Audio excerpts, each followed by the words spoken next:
नमस्कार दोस्तों। मेरा नाम है अतुल भदौरिया और मैं आप सबका स्वागत करता हूं अपने चैनल ट्रेड ट्रेजर में। आप सभी को नए साल की बहुत बहुत शुभकामनाएं। होप ये नया साल आप लोगों की नई सक्सेस लाए, अच्छे स्टॉक्स आप पिक करें, प्रॉफिटेबल बने। आज हम एनालिसिस करेंगे एक दो स्टॉक्स के बारे में, लेकिन एक सबसे हाईलाइटेड और बहुत ही प्रोमिनेंट स्टॉक आईटीसी, उसके बारे में ज़रूर बात करेंगे। और उसी से शुरुआत करते हैं अपना वीडियो और चार्ट्स पे चलते हैं और देखते हैं कि क्या हुआ है आईटीसी के साथ, क्यों इतना फॉल हुआ है। So here we are. अब आप लोग देख सकते हैं मेरे पास स्क्रीन पर आईटीसी का चार्ट खुला हुआ है। ये स्टॉक मैं आपको लिटरली बताऊं तो कई बार मैं इसको ट्रेड करने की कोशिश कर चुका हूं, एंड मैं ये जो मूव है, इस मूव का कब से वेट कर रहा था। इस मूव ने लेकिन कई बार, दो बार मुझे धोखा दिया। और जो मेन मूव आया उसको मैं सम हाउ मिस कर गया। मैं रीज़न बताता हूँ। सबसे पहली बात तो मैं क्यों इस पूरे इस मूव का वेट कर रहा था। देखिए, मैंने आप लोगों को वीडियो में अपने पुराने वीडियोस में पहले भी कई बार बोला है कि आपको कोई ट्रेड, कोई भी स्टॉक कब ऊपर जाने वाला है कब नीचे जाने वाला है, उसके दो रूल्स हैं सिंपल। रूल ऑफ एवरेज और रूल ऑफ कंसोलिडेशन। ठीक है। अब ये हमारे पास क्या है, वीकली चार्ट है। अब आप इसमें एक पॉइंट और है कि कोई भी जो मेजर सपोर्ट होता है या मेजर रेजिस्टेंस होती है, वो कैसे ब्रेक करती है, उसको मतलब ब्रेक करने के लिए क्या चीज़ें रिक्वायरमेंट होती है। तो ये एक बहुत सटीक उदाहरण है इस चीज़ का कि कैसे हमने एक सब बहुत ही मेजर सपोर्ट को, जो कि 400 के आसपास था आईटीसी के स्टॉक के अंदर, उसको हमने ब्रेक किया। और ये कंफर्म्ड ब्रेक है। ऐसा नहीं है कि एकदम से अब ये ऊपर चला जाएगा। अब यानी कि 400 का ये जो सपोर्ट जोन था, this has now become red, this has become the resistance zone. और इस रेजिस्टेंस जोन के ऊपर अब इस प्राइस को जाना बहुत ही मुश्किल है, क्योंकि ये एक स्ट्रॉन्ग रेजिस्टेंस जोन बन चुका है। अब ये रेजिस्टेंस जोन क्यों बना और ये सपोर्ट जोन क्यों था, और ये कैसे ये सपोर्ट से रेजिस्टेंस में कन्वर्ट हुआ, इसको कहानी समझते हैं। देखिए, प्राइस अच्छा खासा 2000 ईयर, कोविड के बाद से 21-22 अच्छा खासा अपसाइड मूव था। Good, very nice. ये एक लेवल था 400 का, यहाँ से इसको क्रॉस किया, ऊपर अच्छा खासा मूव किया, ऊपर 500 के लेवल तक चला गया। फिर यहीं पर थोड़ा सा कहानी डोलते गए, फिर से वापस नीचे आया 400 के लेवल पे आके, फिर यहीं पर आया, फिर एक विक मारी वीकली चार्ट पे किसी एक हफ्ते में, और फिर से ऊपर की तरफ 530 के आसपास वहाँ तक चला गया। फिर ऐसे नीचे आता रहा, फिर इसी लेवल के आसपास आता रहा, फिर यहाँ पे नीचे आया, फिर नीचे आया। तो अब ये हो क्या रहा है बेसिकली, आप ये समझिए। इसने क्या किया, ये जो फर्स्ट ब्रेक के बाद जो है, इसने 400 पॉइंट्स, ये जो वीकली चार्ट पर है, ये 400 के लेवल को कितनी बार टच किया है। देखिए, फर्स्ट टाइम यहाँ पर सपोर्ट बनाया, फर्स्ट टच पॉइंट। ठीक है। मैं इसको किस चीज़ से मार्क कर देता हूँ, ब्रश से मार्क कर देता हूँ। इसको, हाँ, ब्रश से मार्क कर देता हूँ। ये देखिए, ये एक पॉइंट है, ये सेकंड पॉइंट है, फिर ये एक थर्ड पॉइंट है, फिर ये फोर्थ पॉइंट है, मतलब एक थोड़ा सा नीचे है उसके कुछ दिनों के बाद, फिर फिफ्थ पॉइंट। मतलब ये बहुत नज़दीक नज़दीक के पॉइंट है, बट ये कहीं ना कहीं बार बार 6 पॉइंट, 7 पॉइंट। मतलब आप ये देखिए कि कोई भी प्राइस जो है किसी भी सपोर्ट जोन को अगर मल्टीपल टाइम्स टैप कर रही है, तो इसका क्या मतलब है? इसका मतलब है कि वो सपोर्ट को वीक कर रही है। आप इस बात को समझिए कि मान लीजिए आप एक पत्थर है, आपका हथौड़ा है, आप बड़ा सा पत्थर है, आप उसको बार बार उस पर आप हथौड़े से वार कर रहे हैं, तो ऐसा नहीं होगा कि एक ही बार में टूट जाएगा। उसको क्या होगा कि आपको बार बार उस पर चोट पड़नी पड़ेगी, तब जाके उस पर क्रैक आएगा। And that is what happening, that was actually happening. तो यही हो रहा था कि सपोर्ट पे जा रहा था, फिर नीचे सपोर्ट पे जा रहा था, फिर ऊपर की वजह फिर वापस सपोर्ट आ रहा था, फिर सपोर्ट आ रहा था, रेजिस्टेंस की तरफ नहीं जा रहा था, ऊपर की जो अपसाइड की तरफ टच नहीं कर रहा था, डाउन साइड पे टच करने की कोशिश कर रहा था। फिर थोड़ा सा, मतलब जितना ऊपर जाता था उससे कम, फिर अगली बार में फिर उससे कम ऊपर जाता था। तो this is a proper negative pattern. यहाँ पर एक पैटर्न और है, विच इज, मैं इसको हाईलाइट और दिखाता हूँ, जिसे कहते हैं inverted head and shoulder pattern. अब ये inverted head and shoulder pattern ज़्यादा डिटेल्स में आप मत जाइए, सिंपल सी बात है, हेड एंड शोल्डर, ये हमारे पास एक शोल्डर है, ठीक है, ये इन्वर्टेड नहीं है, सॉरी, ये नॉर्मल हेड एंड शोल्डर, ये हमारे पास आ गया हेड, ठीक है। अब ये हमारे पास फिर से एक शोल्डर आ गया। तो क्या होता है, अब ये हेड एंड शोल्डर पैटर्न में क्या होता है कि जब ये नेक लाइन, ये जो नेक लाइन होती है जो कि हमारे पास सपोर्ट लाइन थी, इस सपोर्ट लाइन के आस पास आकर के ये प्राइस जो है यहाँ से ब्रेक कर दिया। अब ये कंफर्म ट्रेड है कि ये नेगेटिविटी बन गई है अब इस पे, बट ये इतना एग्रेसिव मूव आएगा, ये मुझे एक्सपेक्टेड था कि एग्रेसिव मूव आने वाला है, बट एक ही दिन में इतना बड़ा मूव आएगा वो मुझे एक्सपेक्टेड नहीं था। और मैं आपको ये भी बताता हूँ कि मैं कहाँ पर फेल हुआ था। देखिए, लास्ट टाइम जब मैं ये इन द अक्टूबर में मैं इस ट्रेड में था, मुझे लग रहा था कि ये यहाँ से, क्योंकि ऑलरेडी बना चुका था नेगेटिव, तो मुझे लग रहा था कि यहाँ से नेगेटिविटी बना देगा, बट ये प्राइस को ऊपर ले गया और ये डेली मूविंग एवरेज के आसपास, अगर मैं दिखाऊंगा आपको डेली चार्ट पर, तो ये 420 के आसपास ले गया, तो मुझे यहाँ पर एग्जिट करना पड़ा लॉस में, एंड मैंने एग्जिट किया। मैंने फिर से इसमें यहाँ पर फिर से मैंने एग्जिट एंट्री बनाई आपकी बात दोबारा से, क्योंकि मुझे इस बार कंफर्म था कि ये जाएगा। अब आप देखिए हुआ क्या, यहाँ पर डेली टाइम फ्रेम पर मैंने अपने फ्रेंड्स को भी सजेस्ट किया था कि आईटीसी में तो एटलीस्ट आप, अगर आपने होल्डिंग कर रखी है तो आप प्लीज़ उससे एग्जिट कर दें।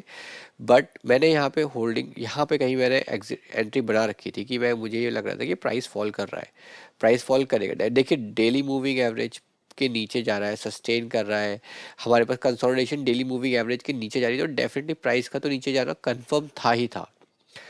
बट समहाउ इसने फिर से एक्सपायरी से पहले, जो क्योंकि मैं ट्रेडिंग करता हूँ, इन्वेस्टमेंट होता तो डेफिनेटली अलग चीज़ होती, बट मैं ट्रेडिंग करता हूँ, 30 December was the last expiry day. मैं वेट करता रहा कि शायद ये इससे, लेकिन इन्होंने, जो ट्रेडिंग वाले हैं वो जानते हैं ऑप्शन बाइंग में या फ्यूचर्स में, इन्होंने लास्ट यहाँ तक इसको नहीं गिराया। और अगले दिन मैं अपने थोड़ा सा किसी और चीज़ों में बिजी हो गया, मैं सोच रहा था कि ले लूँ, बट मैं टाइम नहीं लगा पाया और इस ट्रेड में मैं मिस कर गया इस ट्रेड को, otherwise it would have been a wonderful trade. खैर, कोई बात नहीं, हमारे पास और बहुत सारे ट्रेड्स हैं जो कि हम ढूंढेंगे, इनको समझेंगे। बट आज के लिए जो हमारी लर्निंग थी, जो मेन इंपॉर्टेंट पॉइंट था, दैट वाज कि कैसे कोई भी सपोर्ट जो है वो ब्रेक होता है। उसके लिए सिंपल रूल है, वो कभी भी एक दिन में, कोई एक टाइम में सपोर्ट नहीं होगा, उसके लिए कई हफ्तों से, कई महीनों से जो है, ये जो पैटर्न्स है, ये टच पॉइंट्स हैं, ये बनते रहेंगे, ठीक है। तभी कहीं जा कर के कोई सी भी सपोर्ट या रेजिस्टेंस की ब्रेकेज होती है।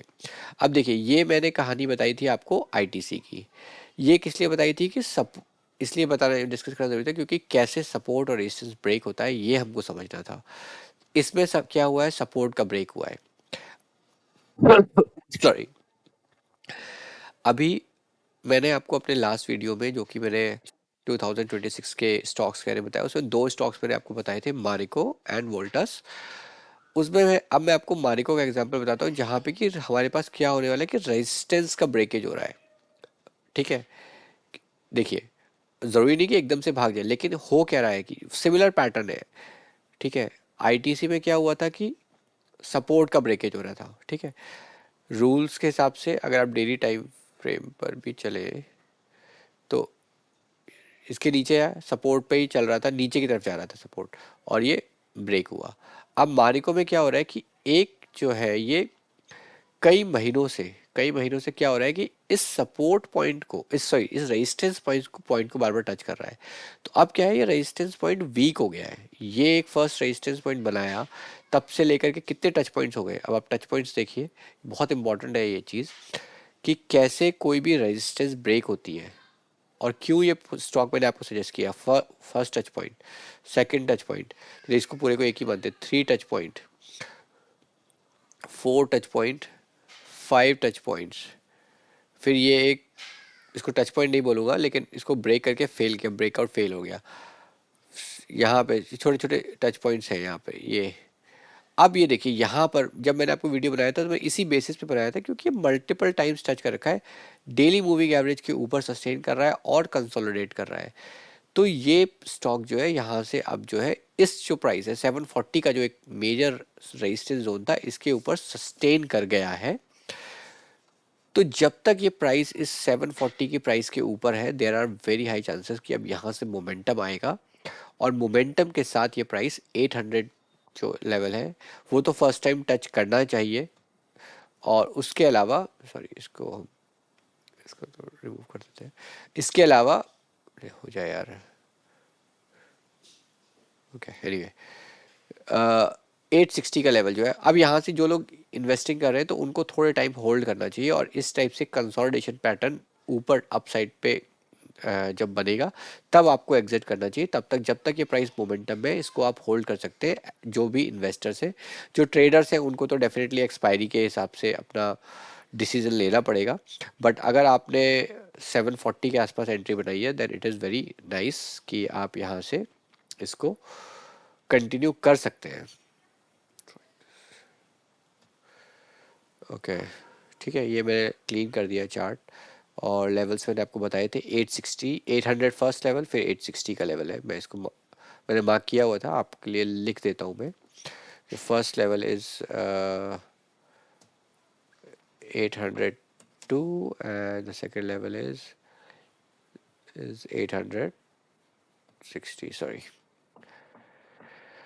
ओके सो बेसिकली ये दो स्टॉक्स थे। आईटीसी के बारे में मैंने आपको बताया कि क्यों ऐसे होने वाला था, and then Marico resistance break करके ये अपसाइड आने की तरफ जाने के पूरे पूरे चांस है। इकोनॉमिक टाइम्स की जो उस पर भी न्यूज़ आती है कि कौन से स्टॉक्स पॉसिबल है, उस पर भी मारिको के बारे में आया है that there is high potential for it to go upwards. वो भी वहाँ पे भी एनालिसिस करते हैं, they have done the similar analysis.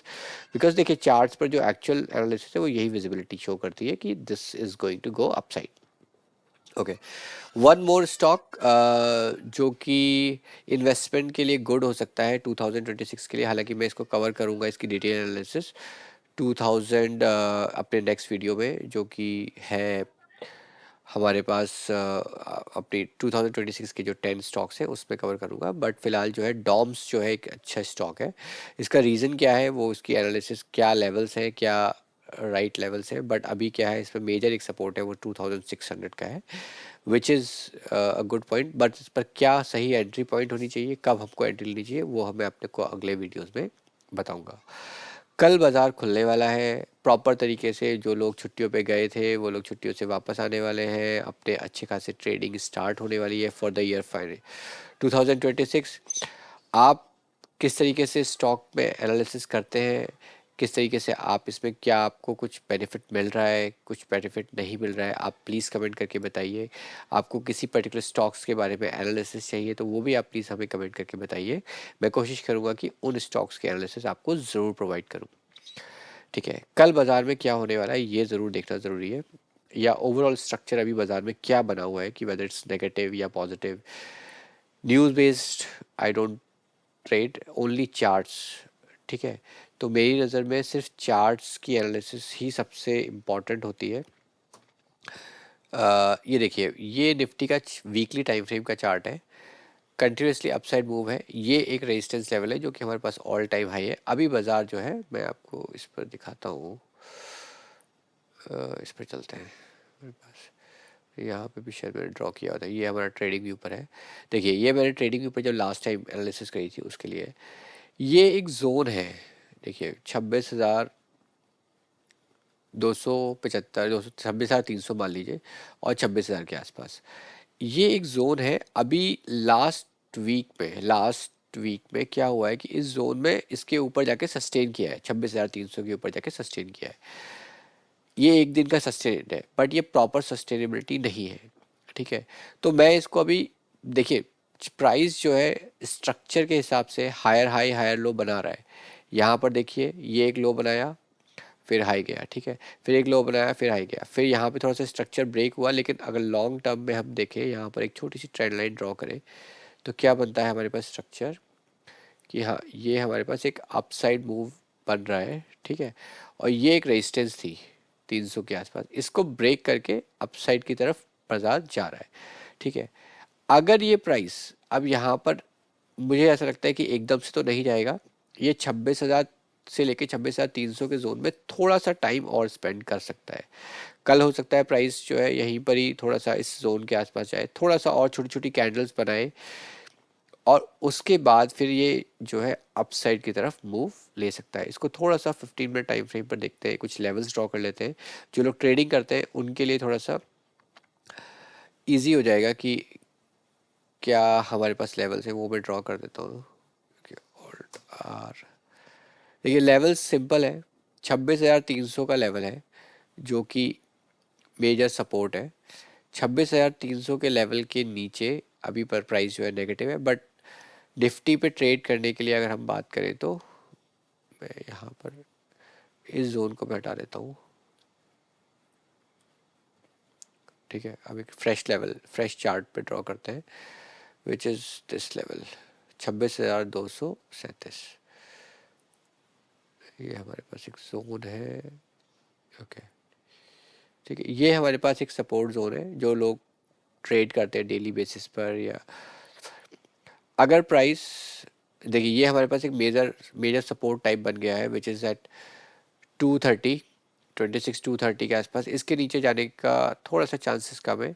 बाकी जो मेजर सपोर्ट अभी इमीडिएट जो सपोर्ट बना है वो बना है 26,300 के आसपास, जो कि पुराना भी हमारे पास लगभग लगभग इसी लेवल पर है।